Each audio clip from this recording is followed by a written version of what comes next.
Pedophilia is the price that we are paying for unchecked patriarchy.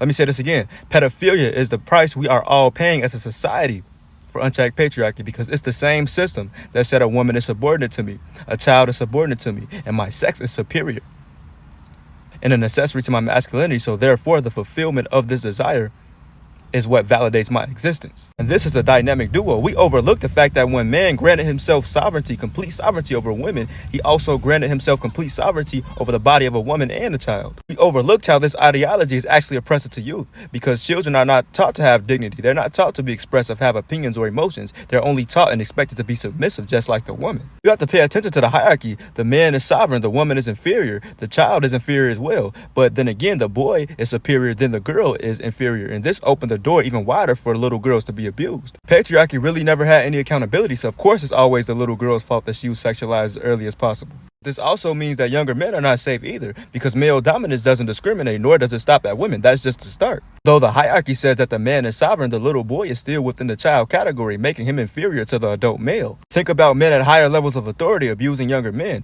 Think about the prison rape epidemic of the 80s and 90s that targets specifically younger men. But when you think about it, right, patriarchy never really told us that children were off limits. Because see, patriarchy and consent cannot go together. Morality and standards cannot exist within an ideology that was built off the objectification and hatred of an entire gender. An entitled mind never needs to ask for permission. The grandiose sense of importance needs no accountability whatsoever. This ideology is what perpetuates sexual crimes against young children. This ideology is what perpetuates grown men buying the OnlyFans of a young woman that just turned 18. This kind of thinking perpetuates child trafficking. This kind of thinking is what made that man go on the internet and say that if him and a collective group of men were stranded on an island with a 14-year-old girl, they will eventually abuse her. Furtherance of toxic male dominance is what upholds these atrocities, where patriarchy is you can expect pedophilia to be at the party right along with it. So instead of complaining about the trafficking, the allegations, the abuse, we know what needs to be healed first. Know that.